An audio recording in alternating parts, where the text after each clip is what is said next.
Hey, it's Patricia Murphy. It's Tuesday. This is Seattle Now. When people are involved in violent encounters with police, it sticks with them, and it changes how they see law enforcement. In a minute, KUOW reporter Ashley Hiruko will tell us about a woman whose violent experience with Federal Way Police 20 years ago informed who she is today. But first, let's get you caught up. Oh man, cue the sad trombone. Starting Friday, Pierce, Cowlitz, and Whitman counties will roll back to Phase 2 of the state's reopening plan. Governor Inslee said Monday there were too many coronavirus cases and hospitalizations for those counties to stay in Phase 3. That'll mean capacity at restaurants, stores, and gyms will drop to 25%. Limits on indoor and outdoor gatherings will also be reduced. The next evaluation for those counties is May 3rd. Microsoft has landed its second largest ever deal. The company paid $16 billion, that's billion dollars, to buy Nuance, a speech recognition company with ties to the healthcare industry. Microsoft and Nuance formed a partnership in 2019. The AP says 77% of U.S. hospitals use Nuance products. If Nuance shareholders approve, the deal is expected to close by the end of the year. And Juneteenth is nearly a paid holiday in Washington state. All that remains is for Governor Inslee to sign it, and it's on the books. The legislature designated Juneteenth as a day of remembrance in 2007. It's also known as Emancipation Day or Freedom Day. It commemorates when the last enslaved African Americans learned they were free in 1865 in Galveston, Texas. Union soldiers brought them the news 2 years after the Emancipation Proclamation.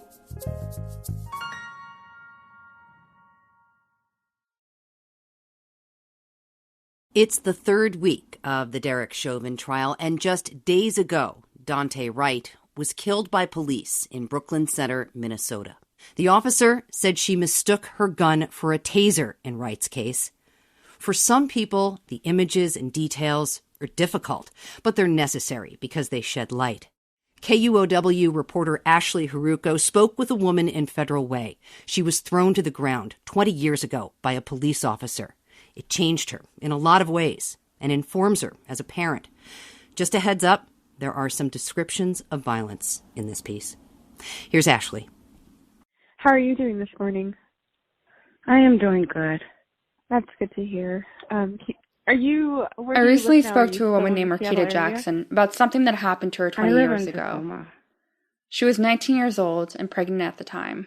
Could you share with me just from the beginning to the end of that day what happened to you, like what you experienced there? Whew, okay.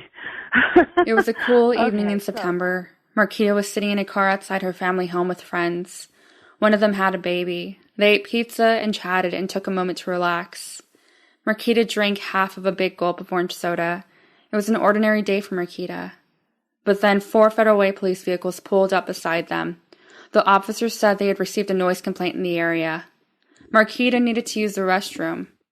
After showing police her identification, she opened the car door and began to step out. But Officer Carl Calhoun told her she had to stay in the car. When she refused, he grabs me by my hair, he slams me on the ground, and he puts his knees like deep in my back, and I'm screaming at him, and I'm like, I'm pregnant, and then my mom's outside, my brothers and sisters are all outside, and hold on, and they're telling them that she's pregnant, stop, she's pregnant. Marquita was arrested for obstruction and was taken to King County Jail. She stayed there for less than a day. But not long after. I don't remember how long after, but I ended up going to the doctors, and the doctor said that I had lost the baby. She said the doctor told her that the fetus stopped growing at 8 weeks, around the time of the encounter with Calhoun. She was devastated. Until that September evening, Marquita's interactions with law enforcement had been unremarkable and positive even. Back when she was a student, she had friendly interactions with a resource officer at Decatur High School. But that violent encounter forever changed that. Honestly, I still get scared when I see the police. Like, whenever they're behind me, even if they're not coming to, like, do anything to me, my heart starts racing, and I start, like, getting very scared, like nervous. My hands start shaking. So, I mean, it really did put a different perspective for me on officers. The encounter affects her in other ways, too. Her hair never grew back quite the same in the spot where the officer yanked. And as a single mother of 4, it's obvious in the way she parents her children. Made me a lot more paranoid. My kids don't go anywhere. I don't even let them go in the front yard and play without me being right there. She especially fears for her oldest son, who is 16. He comes to me, he's like, "Mom, I'm not a baby anymore." I'm like, "Well, you're still my baby, so until you get married, you're under my supervision." He's like, "Ah."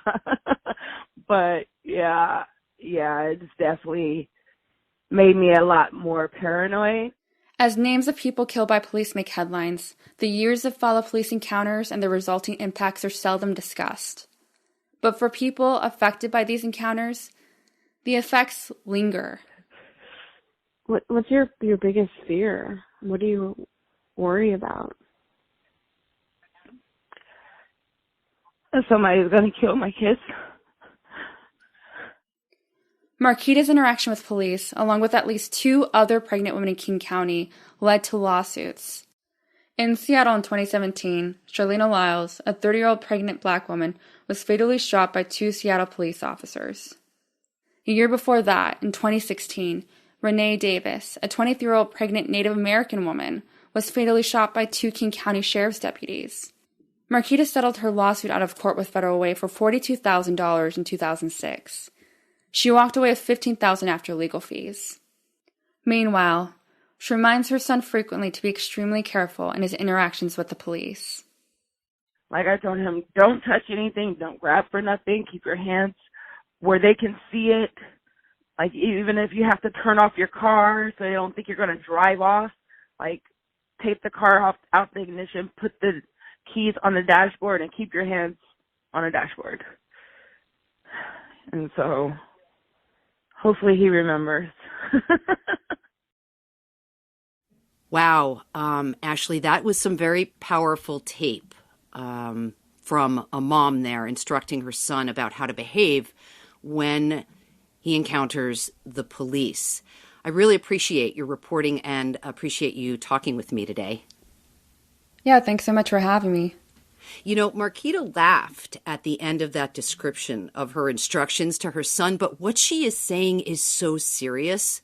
And the instructions she's giving him are because she is afraid that if he doesn't do this, he'll be killed. And that's an extremely difficult position to be in as a mom.